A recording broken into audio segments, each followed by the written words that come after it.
اب ایک سٹوری بہن بھائی کے بارے میں. یہ بہن بھائی انگریز، اگر بہرحال بہن بھائی کی محبت کا تعلق تو ہوتا ہی ہے، انسان مسلمان ہو یا نہ ہو، مگر یہ عجیب قصہ ہے کہ جس میں ایک بھائی نے اپنی بہن کے ساتھ کیسے وفا کی، کیسے تعلق کو نبھایا. یہ سٹوری بہن نے نیریٹ کی ہے. وہ کہتی ہے کہ میں ایک بہت ہی غریب ماں باپ کی بیٹی تھی، بہت غریب ماں باپ، اور ہمارا علاقہ جو تھا وہ ماؤنٹینیس علاقہ تھا، ارد گرد پہاڑ تھے، اور اس کے درمیان میں ایک گاؤں تھا. اس گاؤں میں ہم اپنے والدین کے ساتھ رہتے تھے. میں بڑی تھی اور میرا بھائی جو تھا وہ مجھ سے 3 سال چھوٹا تھا. بہن بڑی تھی اور بھائی اس سے 3 سال چھوٹا تھا، اور دونوں زندگی گزارتے تھے. کہنے لگی کہ میری عمر 11 سال کی تھی اور میرے بھائی کی عمر 8 سال کی تھی. ایک ایسا وقت آیا کہ جو گاؤں کا سٹور تھا نا، وہ سٹور کیپر ہینڈ کرچیف لے کے آیا جو سلک کے بنے ہوئے تھے اور بڑے خوبصورت ڈیزائن کے تھے. چنانچہ گاؤں کی ہر لڑکی کے ہاتھ میں وہ ہینڈ کرچیف تھا. جب میں نے دیکھا تو میرے دل میں بھی شوق ہوا کہ ایک ہینڈ کرچیف میں بھی خریدوں، لیکن میرے پاس 50 سینٹ تھے اور ہینڈ کرچیف کی قیمت جو تھی وہ $1 تھی، تو مجھے 50 سینٹ چاہیے تھے. اب میرے اندر جھجک ہوئی کہ میں اپنے ابو سے مانگوں، تو میں نے کیا کیا کہ جب اکیلی تھی تو والد کے ڈرائر سے 50 سینٹ میں نے چوری کر لی، اور 50 سینٹ چوری کر کے میں نے $1 کا ہینڈ کرچیف خرید لیا. تو جب میں خرید کے لائی تو بھائی نے بھی دیکھا کہ نئی چیز خرید کے لائی ہے. اب میرے والد کے پاس زیادہ پیسے نہیں ہوتے تھے، چنانچہ اس نے جب اپنا ڈرائر کھولا تو اس نے فوراً فگر آؤٹ کر لیا کہ اس میں سے 50 سینٹ کسی نے چرائے ہیں. وہ کہتی ہے کہ میرے والد صاحب بڑے غصے میں انہوں نے ہم دونوں بہن بھائیوں کو بلایا اور بلا کے کہا کہ تم میں سے کس نے میرے 50 سینٹ چرائے ہیں.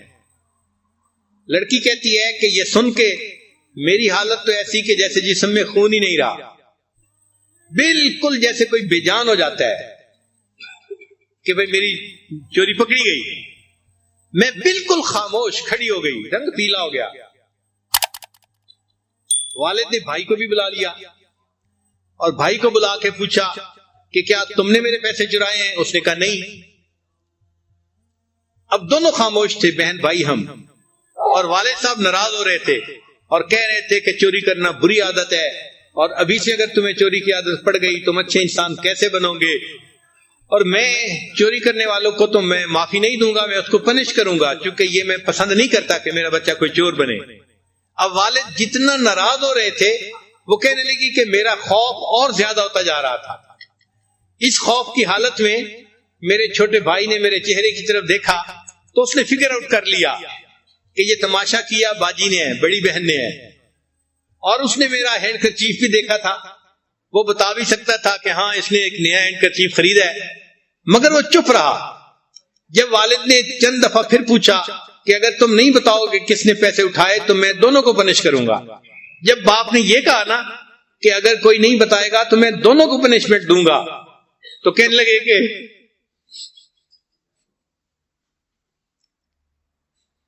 میرے چھوٹے بھائی نے ابو کا ہاتھ پکڑ لیا اور کہا کہ ابو یہ چوری میں نے کی ہے. حالانکہ اس سے چوری نہیں کی تھی، مگر اس نے باپ کی زبان سے یہ سنا تھا کہ باپ کہہ رہا تھا کہ میں دونوں کو پنش کروں گا، اور وہ یہ نہیں چاہتا تھا کہ میری بہن کو پنش کیا جائے. جب اس نے اپنی زبان سے کہہ دیا کہ ابو یہ چوری میں نے کی ہے، اب والد کا سارا غصہ اسی کے اوپر اتر گیا. چنانچہ والد نے اس کو مار پیٹ کی اور خوب ہیوملیٹ کیا، اور میرا بھائی یہ سزا بھی برداشت کرتا رہا، یہ ذلت بھی برداشت کرتا رہا، حتیٰ کہ ابو کا غصہ ٹھنڈا ہوا اور ابو چلے گئے، اور ہم دونوں بہن بھائی اپنے سونے والے کمرے میں آ گئے. ہمارا ایک کمرہ تھا، الگ الگ بیڈ تھے، ہم اس پہ سویا کرتے تھے. ہم نے لائٹیں آف کر دی اور ہم اپنے اپنے بیڈ پہ آ کے لیٹ گئے. وہ لڑکی کہتی ہے کہ لیکن میری آنکھوں سے نیند غائب تھی. مجھے گلٹ کا احساس تھا کہ قصور تو میرا ہے، اور مار میرے چھوٹے بھائی کو پڑی. میری آنکھوں سے آنسو رواں تھے. اور پھر مجھے یہ بھی احساس تھا کہ میں اتنی کمزور کیوں تھی کہ بھائی کو مار کھاتا ہوا تو میں نے دیکھ لیا, میں نے یہ نہیں بتایا کہ یہ کام میں نے کیا ہے. کہنے لگی کہ جب روتے روتے میرے آواز نکلنے لگی تو میرا چھوٹا بھائی اپنے بیڈ سے اٹھ کے آیا اندھیرے میں, اور اس نے آ کے میرے منہ پہ ہاتھ رکھ دیا اور میرا نام لے کے کہا کہ بہن یہ معاملہ اوور ہو چکا ہے, اب رو کے اس کو لمبا نہ کرو. یعنی جو مجھے سزا ملنی تھی وہ تو مل چکی, اب کیوں رو رہی ہو اور اس معاملے کو لمبا کر رہی ہو. وہ کہنے لگی کہ میں حیران تھی کہ یہ مجھ سے چھوٹا ہے اور اس کو میرا اتنا خیال ہے کہ یہ کہتا ہے کہ اب اس پہ افسوس کرنے کی بھی ضرورت نہیں ہے, اگر مجھے سزا مل گئی تو کوئی بات نہیں, میں نے سزا برداشت کر لی. وہ کہتی ہے کہ اس وقت میرے بھائی کی عمر 8 سال تھی اور میری عمر اس وقت 11 سال کی تھی. ہم دونوں اسکول میں پڑھتے تھے, ہم دونوں اچھے اسٹوڈنٹ تھے, محنت کرتے تھے, ہوم ورک کرتے تھے اور اچھے نمبر لیتے تھے. چنانچہ کئی سالوں کے بعد ایک ایسا دن آیا جب ہمارا رزلٹ گھر ہمارے پہنچا. رزلٹ بہت اچھا تھا, ہم نے A گریڈ لیے تھے. وہ کہتی ہے کہ میں اپنے کمرے سے باہر آئی تو میں نے دیکھا کہ ابو صحن میں بیٹھے ہیں اور ان کے چہرے پہ غم کی کیفیت ہے, جیسے کوئی بندہ سوچوں میں گرفتار ہوتا ہے, مغموم بیٹھا ہوتا ہے. میں حیران کہ ہمارے اتنے اچھے رزلٹ ابو کے ہاتھ میں آئے اور ابو ابھی بھی پریشان ہے. تو کہنے لگی کہ تھوڑی دیر کے بعد ابو نے میری امی کو بلایا اور بلا کے کہا کہ دیکھو تمہارے بچوں کے رزلٹ بہت اچھے آئے ہیں. تو میری امی نے کہا ان کے اچھے رزلٹ کا کیا فائدہ جب تم ان کو اگلے انسٹیٹیوشن میں داخلہ ہی نہیں دلوا سکتے اور تعلیم کنٹینیو ہی نہیں کروا سکتے, تمہارے پاس تو پیسے ہی نہیں ہیں. تو میرے ابو نے جواب دیا ہاں میرے پاس اتنے پیسے تو ہیں کہ میں 2 میں سے 1 کو کالج میں داخلہ دلوا سکتا ہوں, مگر دوسرے کے لیے میں اپنے دوستوں کے پاس جاؤں گا اور ان سے پیسے ادھار لے لوں گا. چنانچہ یہ کہہ کے ابو میرے باہر نکلے اور جتنے گاؤں میں ان کے دوست تھے وہ سب کے دروازوں پر گئے, مگر گاؤں میں لوگوں کے پاس اتنے پیسے نہیں ہوتے. چنانچہ ابو خالی ہاتھ واپس آئے. جب خالی ہاتھ واپس آئے تو امی نے پوچھا کہ تمہیں تو کہیں سے قرضہ بھی نہیں ملا, اب بچوں کا کیا کرو گے؟ تو ابو نے کہا کہ بس میں 2 میں سے 1 کو داخل کروا دوں گا, کیونکہ 1 کے داخلے کے پیسے میرے پاس موجود ہیں. کہنے لگے جب ابو نے یہ الفاظ کہے نا کہ میں 2 میں سے 1 کو کالج میں داخل کروا دوں گا تاکہ 1 اپنی تعلیم حاصل کر لے, تو میرا بھائی فوراً بولا ابو بہن کو آپ کالج میں داخل کروا دیں, وہ تعلیم حاصل کر لے گی تو اچھی جگہ اچھے گھر میں اس کا رشتہ ہو جائے گا. کہنے لگے اس پہ ابو کو غصہ آ گیا. وہ کہنے لگے کہ تم مرد ہو اور بجائے اس کے کہ تم تعلیم حاصل کرو اور کل کو اچھی کمائی کرنے والے بنو, تم پڑھائی سے جان چھڑا رہے ہو, تم سست انسان ہو, تم بہت بزدل انسان ہو. تو ابو نے اس کو ڈانٹنا شروع کر دیا. تو بھائی نے آگے سے جواب دیا ابو میں نے تو پڑھنا نہیں, ہاں بہن کو آپ داخلہ دلوائیں تاکہ وہ پڑھ سکے. اس کے کلیئر کٹ الفاظ کہنے پہ ابو کو اور غصہ آیا اور انہوں نے کہا اچھا میں دیکھتا ہوں صبح تم کیسے کالج میں داخل نہیں ہوتے. اب جب والد نے یہ ورڈ دے دیے کہ میں دیکھتا ہوں تم صبح کالج میں داخل کیسے نہیں ہوتے, تو وہ کہتی ہے کہ والد صاحب تو چلے گئے اور ہم بہن بھائی پھر کمرے میں آ کے اپنے اپنے بیڈ پہ لیٹ گئے. وہ کہتی ہے کہ مجھے نیند تو آ نہیں رہی تھی اور میں فیل کر رہی تھی کہ میرا بھائی جو ہے نا وہ بھی سو نہیں رہا, کوئی نہ کوئی ایکٹیویٹی ہے وہ کر رہا ہے. مجھے سمجھ نہیں لگ رہی تھی کہ یہ کر کیا رہا ہے, اندھیرا تھا. کہنے لگے کہ جب صبح اٹھی تو مجھے اپنے سرہانے کے قریب پلو کے قریب ایک نوٹ لکھا ہوا ملا جو بھائی نے مجھے رکا لکھا تھا. اس میں اس نے لکھا تھا میں 17 سال کا ہو چکا ہوں اور اس قابل ہوں کہ میں مزدوری کر کے اپنا پیٹ پال سکتا ہوں, لہذا میں ہمیشہ کے لیے گھر چھوڑ کے جا رہا ہوں تاکہ ابو مجھے کالج میں داخل نہ کروا سکے اور انہیں مجبوراً تمہیں داخل کروانا پڑے.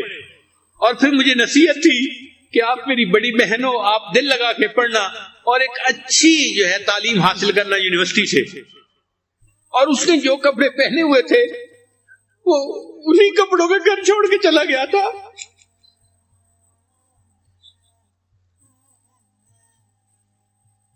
جب صبح پیرنٹ کو پتہ چلا، اب والد کے پاس کوئی اور آپشن ہی نہیں تھی، چنانچہ والد نے مجھے یونیورسٹی جا کے داخل کروا دیا شہر میں، اور میں ہاسٹل میں رہنے لگ گئی.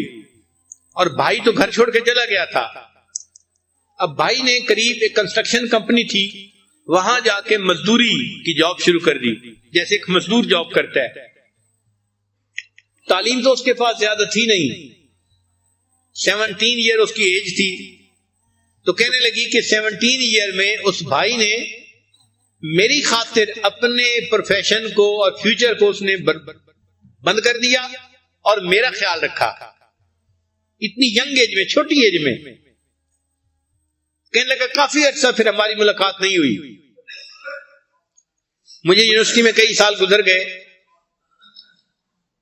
ایک دن میں اپنے کمرے میں بیٹھی پڑھ رہی تھی تو میری رومیٹ آئی. اب مجھے کہنے لگی کہ باہر ہاسٹل کے دروازے پر ایک نوجوان لڑکا کھڑا ہے جو دیکھنے سے بالکل دیہاتی نظر آتا ہے اور بہت میلے کچیلے اس کے کپڑے ہیں، اور وہ کہتا ہے کہ وہ تمہارے گاؤں کا رہنے والا ہے اور تم سے کوئی بات کرنا چاہتا ہے. تو وہ کہتی ہے کہ میں حیران کہ گاؤں کا لڑکا کیوں کوئی مجھ سے بات کرنے کے لیے آیا.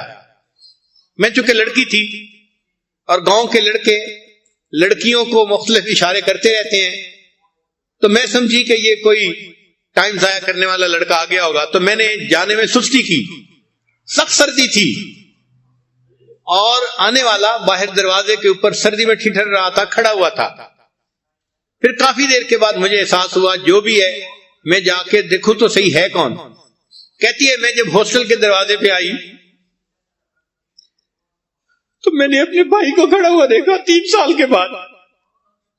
وہ سردی سے ٹھٹر رہا تھا. تو میں نے اسے کہا کہ تم نے کیوں نہیں بتایا کہ تم میرے بھائی ہو. اس نے کہا دیکھو میرے کپڑوں کے اوپر مٹی لگی ہوئی ہے، سیمنٹ لگا ہوا ہے، کنکریٹ لگی ہوئی ہے، حال میرا برا ہے دیکھنے میں. اگر میں بتا دیتا کہ میں تمہارا بھائی ہوں تو تمہاری کلاس فیلوز کے درمیان تمہاری کیا عزت باقی رہتی. اس لیے میں نے صرف یہ کہا کہ میں تمہارے گاؤں کا بندہ ہوں. میں نے بھائی کا تعارف نہیں کروایا. وہ کہنے لگی کہ یہ سوچ کے میں نے بھائی کی طرف دیکھا اور میں نے اس کے کپڑوں سے یہ مٹی وغیرہ چھاڑنی شروع کی. وہ مجھے روک رہا تھا کہ یہ تو میری روز کی روٹین ہے، میں تو انہی کپڑوں میں زندگی گزارتا ہوں.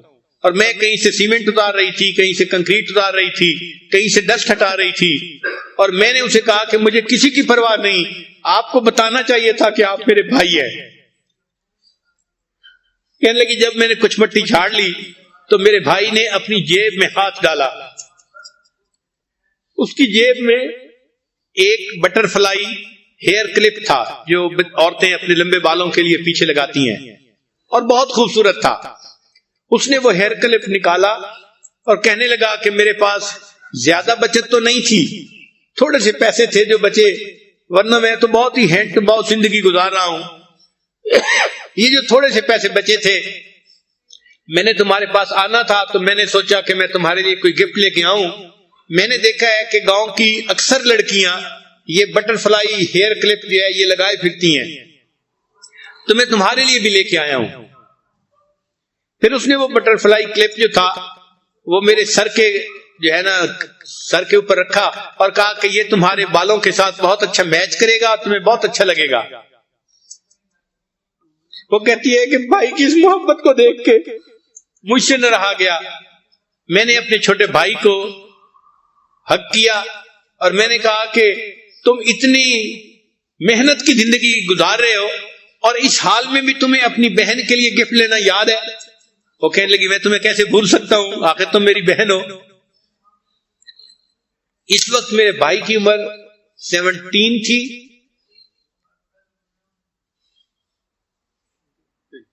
نہیں، بھائی کی عمر شاید 24 تھی اور بہن کی عمر اس وقت 27 ہو چکی تھی. یونیورسٹی کا ٹائم درمیان میں آ چکا تھا. وہ کہنے لگی کہ خیر میں نے بھائی کو پھر رخصت کیا تو اس نے مجھے تسلی دی جاتے ہوئے کہ خرچے کی طرف سے گھبرانا نہیں، جو بھی میرے پاس بچت ہوگی میں تمہیں بھیجوں گا، کچھ تمہیں ابو بھیج رہے ہیں اور کچھ میں تمہیں بھیجوں گا، اس سے تمہارے خرچے پورے ہو جائیں گے، لیکن تم اپنی تعلیم اچھی طرح حاصل کرنا۔ جس نے اپنی تعلیم کا راستہ بند کر دیا تھا وہ بہن کو نصیحت کر رہا ہے کہ تم اچھی تعلیم حاصل کرنا۔ کہنے لگی کہ وہ چلا گیا، پھر کچھ سال گزرے تو میری یونیورسٹی کی تعلیم مکمل ہو گئی۔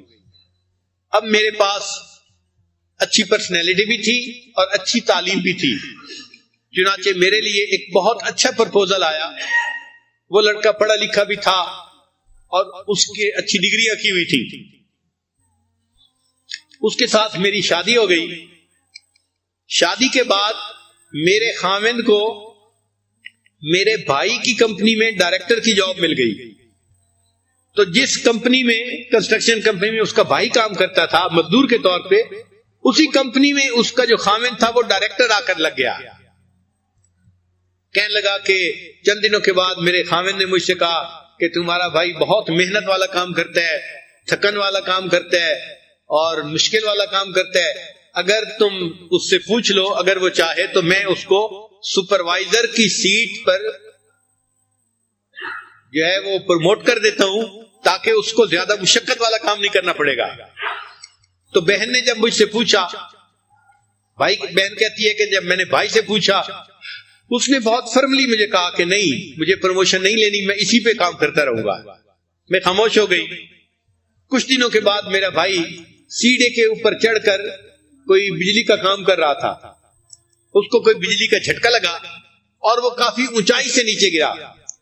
اس کی لیگ کے اوپر ایک بڑا زخم بھی آیا اور وہ بے ہوش بھی ہو گیا، چنانچہ اس کو ایمرجنسی میں ہاسپٹل میں پہنچا دیا گیا۔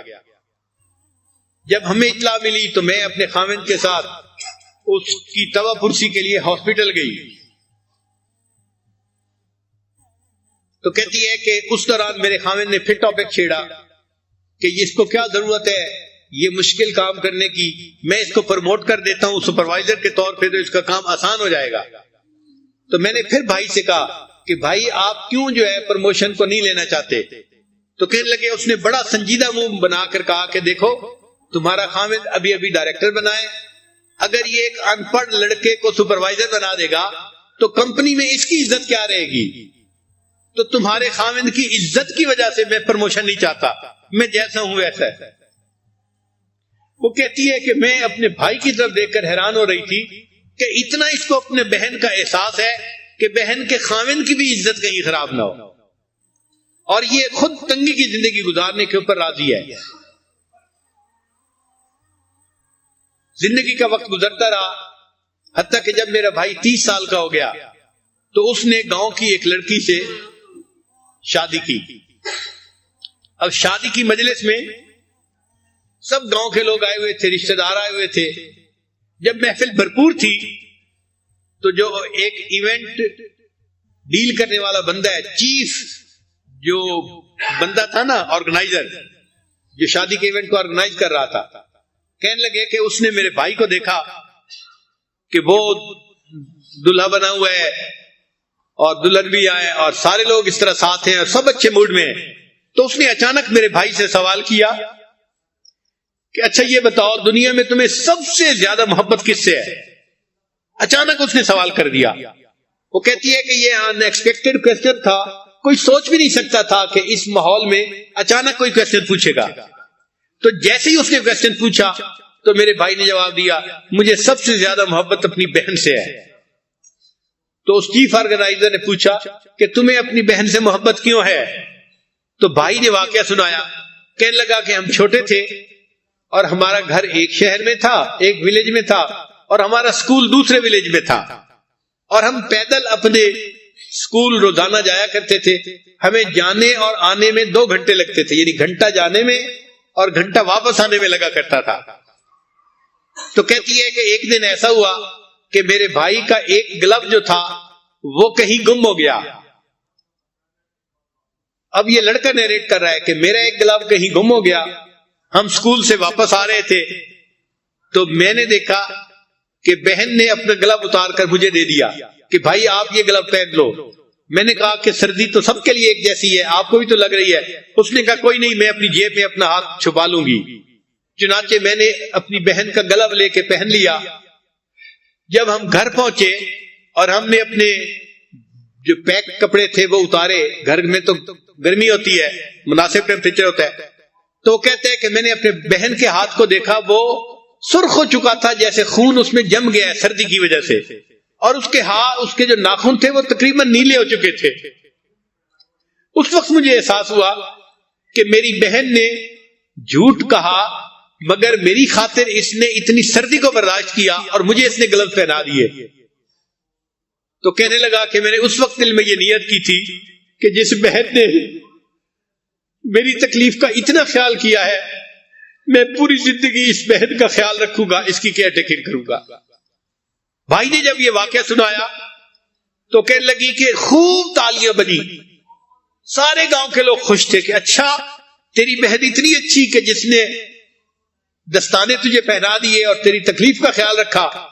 تو کہنے لگی کہ سب لوگ تالیاں بجا رہے تھے اور میں رو رہی تھی، اور میرا رونا خوشی کے آنسو نہیں تھے. مجھے اس بات پہ رونا آ رہا تھا کہ یہ شادی کا موقع ہے.